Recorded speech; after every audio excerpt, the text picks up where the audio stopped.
Bonjour. Bonjour tout le monde, merci pour être ici. C'est vraiment fantastique de voir combien de gens sont intéressés à Pompéi. Pas moi, j'espère. Oui, les deux. Trop low profile. Alors, je me permets de regarder mes notes pour dire tout ce que Mme Vigo fait. Elle est conservatrice de la collection de l'art asiatique au Musée des Beaux-Arts. Elle est archéologue et elle est commissaire de l'exposition de Pompéi au Musée des Beaux-Arts. Alors, voilà. Grâce à cette exposition, le musée va renaître de ses cendres et grâce à eux, faire renaître de ses cendres Pompéi. Alors, pouvez-vous nous dire, Laura Vigo, tout de suite, bon, c'est une exposition sans précédent. On sait combien Pompéi fait rêver les gens. Qu'est-ce qui a fait que le Musée des Beaux-Arts présente maintenant cette exposition à Montréal? Ben, alors, en fait, ça faisait déjà quand même un beau temps qu'on essayait d'avoir Pompéi, dans le sens qu'il y avait dans l'air, surtout parce que c'est une exposition qu'on a vue à l'étranger, qu'il était quand même de grands succès, hein, en parlant par exemple le musée britannique qu'il avait fait en 2011. Et donc, on avait besoin certainement d'une exposition qui attirait beaucoup de gens, qui était intéressant et passionnant, et en même temps peut nous donner la chance pour toutes les équipes du musée de pouvoir travailler à quelque chose d'autre, parce qu'on avait quand même l'ouverture du nouveau pavillon. Donc, l'ouverture du nouveau pavillon, c'est pas seulement ouvrir les portes, comme vous pouvez bien imaginer. Alors, il y a toutes sortes d'équipes, toutes les départements du musée sont en fait très engagés dans ce sorte de grands movies des collections, en incluant nous, des collections de culture du monde. Donc, on avait vraiment besoin d'une exposition qui était là pour plusieurs mois pour permettre justement à tous les autres de pouvoir travailler à quelque chose d'autre. Okay? Alors, principalement, ça, c'était la raison. Deuxièmement, on a eu la chance que le Royal Ontario Museum à Toronto était en fait envisagé d'avoir une exposition Pompéi plus ou moins en même temps. Alors, on a justement rejoint les forces et on a décidé de faire un partenariat avec eux. Donc, ça a commencé, je pense, à peu près en 2012, avec la première, justement, discussion du projet. Et en fin 2014, moi et les conservateurs d'archéologie gréco-romaine Royal Ontario Museum, Paul Denis, on est allés à Naples pour négocier la liste d'artefacts. Alors, à ce moment-là, on avait quand même une liste préliminaire qui s'était faite plus ou moins inspirée par des autres expositions qui avaient eu lieu dans les passés récents. En incluant la dernière exposition au Canada, c'était en 2005. C'était une exposition qui a voyagé un peu partout en Nord-Amérique et qui a été à Ottawa, un musée de civilisation, à ce moment-là était appelé, et qui était organisée pour la surintendance de Naples, le musée archéologique, je m'excuse, la surintendance de Pompéi et le Musée national archéologique de Naples, qui à ce moment c'était la surintendance de la Campania. Alors, il change de nom chaque 6 mois, alors il faut les suivre.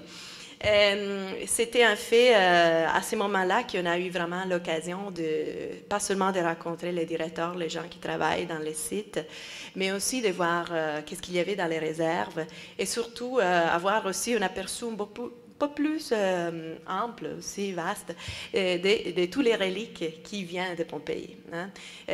Vous pouvez seulement vous imaginer que le Musée national archéologique de Naples, en fait, c'est le plus grand repository, le plus grand dépôt des reliques pompéiennes et vésuviennes au monde, évidemment. Et c'était en fait, au début, c'était la collection royale borbonique. Et ils ont presque 400 000 reliques, artefacts. Aïe, aïe, aïe. Alors, il y a beaucoup qui sont encore dans des boîtes. Et en parlant avec les registraires de Naples, ils me disaient, oh, voilà, on a des boîtes de choses et on n'a pas les personnels, le staff pour les sortir des boîtes. Je dis, oh, je peux venir faire un tour aussi à Naples. Alors, à ce moment-là, vraiment, on a presque on a fait vraiment la liste et on a commencé à négocier, surtout parce que le Royal Antwerp Museum était vraiment plus intéressé à voir un grand nombre de plâtres, de moulages, tandis que pour moi, personnellement, en étant italienne, j'ai vécu Pompéi plusieurs fois. J'étais beaucoup plus intéressée aux artefacts qui venaient de la zone vésuvienne et à raconter l'histoire des vivants plutôt que des morts. Alors, on avait déjà quand même une perspective plutôt différente. C'était aussi vrai que le Royal Antwerp Museum, ils ont un différent public.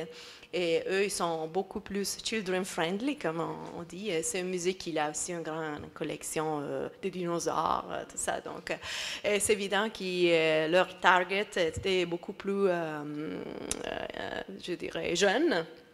Tandis que nous, on avait vraiment comme mission d'avoir aussi des œuvres d'art qui nous expliquaient beaucoup plus sur la vie, pas seulement sur la vie aussi, mais sur l'esthétique, en fait, des Romains de cette époque. Alors, on reviendra tout à l'heure, en toute fin, sur ce qu'on peut voir. Alors, c'est très difficile quand on n'a pas de visuel à montrer. Le seul que je peux vous montrer, c'est la pochette de presse.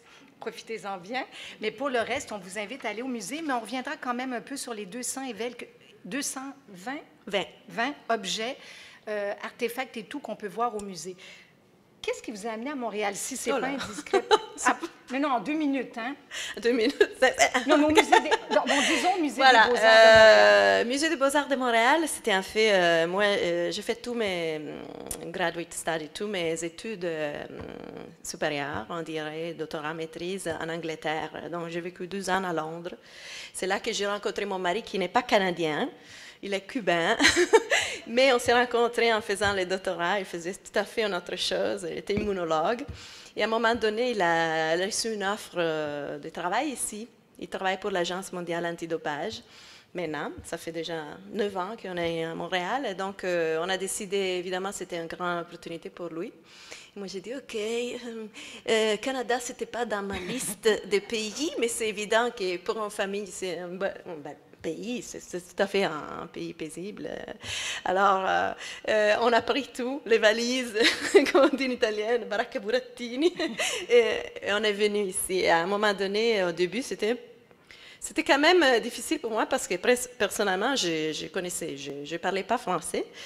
Je parlais déjà 4 langues, mais tous les travaux qu'il y avait disponibles étaient toujours bilingues, quoi, anglais, français. Alors je me suis mis tout à fait à étudier très vite les français. Et j'ai envoyé mon CV parce que j'ai vu que la collection du Musée des Beaux-Arts de Montréal incluait aussi une collection d'art asiatique, parce qu'en fait, mon PhD, c'est en archéologie chinoise. Hein? C'est pas tout à fait archéologie romaine. Et voilà, Nathalie était en fait, elle cherchait quelqu'un qui s'occupait justement pour s'occuper de la collection d'art asiatique. C'est une collection historique, en fait, au musée, d'à peu près 6000 pièces. Donc, c'est pas tout à fait une chose petite, hein. Et rien, j'ai commencé à travailler avec eux. Ça fait combien d'années, donc? Ça fait quand même de 2009. Hein? Alors, et en fait, la première exposition que j'ai supervisionnée, on dirait, c'était justement l'armée de terre cuite. Oui. Donc, je ne sais pas si vous l'avez vu. Oui, et ça, c'était un rêve quand même pour moi, parce que c'était plus ou moins aussi la période de ma spécialité. Okay. Alors, c'est ça. Alors, c'est la chance et c'est l'amour, je dirais. C'est la famille, c'est beaucoup de choses qui m'ont emporté ici. Tant mieux pour nous. Je suis très contente d'être ici, c'est évidemment bon. Mais le côté archéologue, est-ce que vous avez déjà exercé comme archéologue? Et moi, en fait, je suis une archéologue théorique, dans le sens que ma thèse de doctorat était sur les pratiques d'analyse archéologique. En appliquant ça sur les sites archéologiques en Chine. Okay? Mais j'étudiais l'archéologie classique aussi. En plus, je suis grandie en Italie et j'ai fait toutes mes études jusqu'à l'université en études classiques. J'ai fait latin. J'étais en latiniste folle. J'étais vraiment...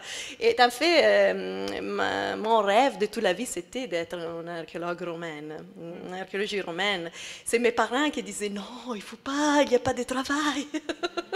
c'est pas un bon job. Il y a milliers d'archéologues en Italie. Il n'y a pas de sous pour le bien culturel. Tu vas être vraiment très frustré. C'est vrai. J'ai vu tous mes collègues en Italie sont très frustrés à un moment.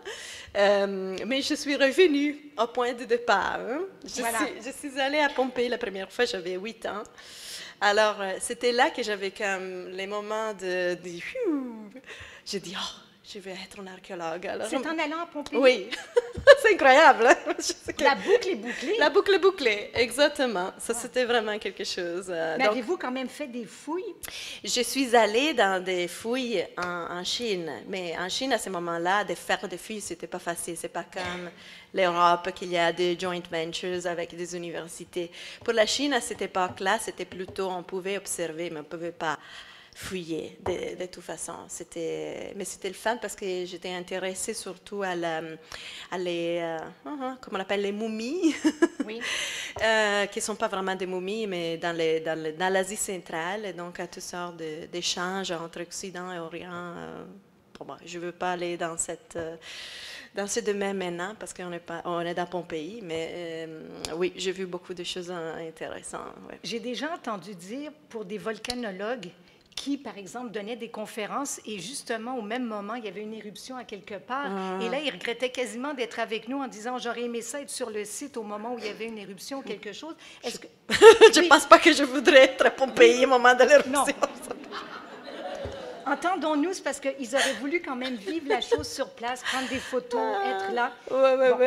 Vous, est-ce que quand vous entendez parler, et il y en a eu dernièrement encore, des fouilles qui ont été faites, pas nécessairement à Pompéi, mais ailleurs, est-ce que votre cœur bat un peu plus vite? C'est certain, c'est certain. Mais évidemment, comme archéologue plus théorique, comme je disais avant, je suis intéressée aux artefacts, comment ils sont placés dans les tombeaux, quelle sorte de spéculation en fait intellectuelle on peut faire sur les objets qu'on retrouve. J'aime le dirt, mais j'aime beaucoup plus ce qui sort de... Est-ce qu'aujourd'hui, en 2016, à Pompéi, il y a encore des fouilles archéologiques qui se font? Ils font certaines fouilles sur la stratigraphie inférieure, dans le sens qu'ils sont en train de visionner, d'analyser les passés de Pompéi avant 79. Donc, il y a certaines joint ventures avec, par exemple, des universités anglaises, comme Cambridge et Oxford, qui font des fouilles sur la stratigraphie qui pertient à l'âge du bronze. Parce que, je ne sais pas si vous savez, mais Pompéi était quand même une ville ancienne au moment de l'éruption. Ça faisait déjà quand même, probablement été établi entre le 8e et le 6e siècle avant notre ère. Oui. Alors, il y a beaucoup d'histoires passées dans Pompéi qui n'étaient pas encore visionnées, pas encore analysées. Et donc, c'est dans ces cas-là. Donc, les fouilles comme telles sont tout à fait confinées à des endroits où c'était déjà excavé. Pompéi comme telle, c'est une ville d'à peu près 66 hectares de grandeur et seulement 2/3 de Pompéi a été excavé. En 77, le gouvernement italien a officiellement arrêté les excavations, les fouilles archéologiques à Pompéi. Donc, de ce moment-là, et après avec les tremblements de terre de l'Irpinia en 80, ils ont décidé que c'était beaucoup plus impératif pour Pompéi de se préserver. Alors, tous les efforts des archéologues sont sur la préservation, la conservation des sites, plutôt que dans les fouilles.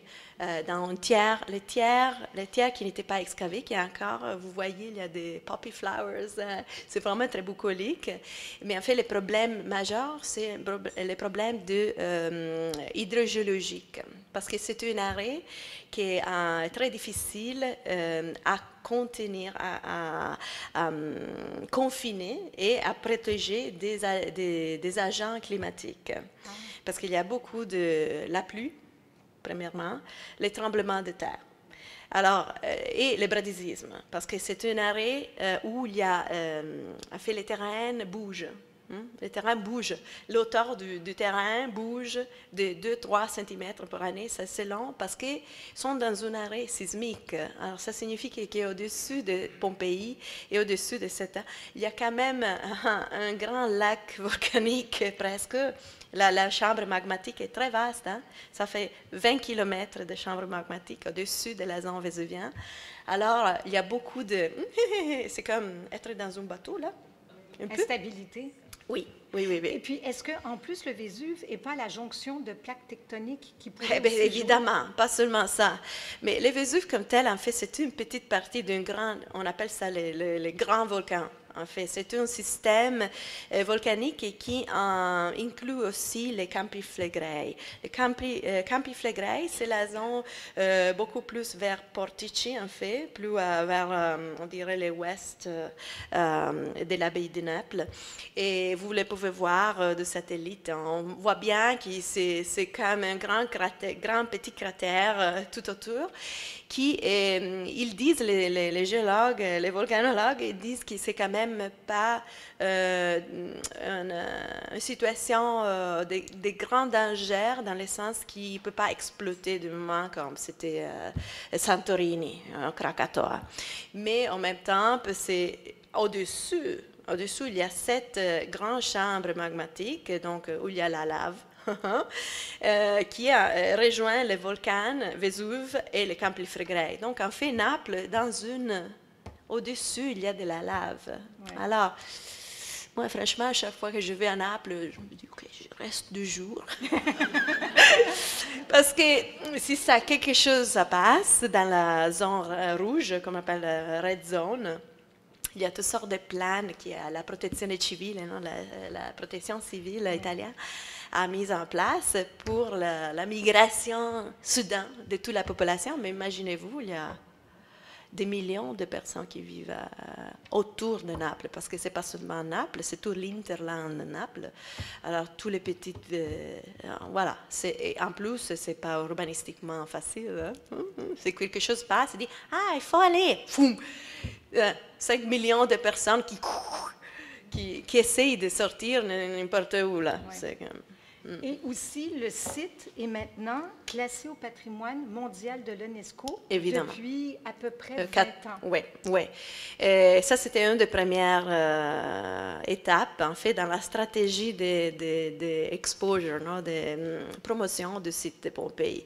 Et maintenant, grâce à ça et grâce à l'Union européenne, évidemment, ils ont eu beaucoup d'argent pour faire ces grands projets qu'on appelle le Grande Progetto Pompei, que c'était un projet quinquennal qui va terminer cette année, en 2017 en fait, au début 2017. Et ils ont eu presque plus de 100 millions d'euros pour protéger Pompéi, conserver, restaurer Pompéi. Le problème, c'est qu'ils sont beaucoup de projets différents. Hein? Ce n'est pas tout à fait avec seulement une personne, un organisme. C'est différentes institutions qui travaillent avec Pompéi. En plus, il y a beaucoup de compagnies qui sont impliquées. Et en plus, c'est une arrêt de grande sensibilité de la criminalité organisée. Alors, il y a toutes sortes de... Oui, il y a la commission antimafia locale qui supervisionne chaque contrat qui est... donc, ça prend beaucoup de temps pour les choses de bouger. Parce que oui, c'était beaucoup plus transparent. Il essaie de faire les choses beaucoup plus transparentes, mais quand même, il faut qu'il passe toujours par cette petit triage, filtre. Parce que c'est pas facile. Oui. Alors,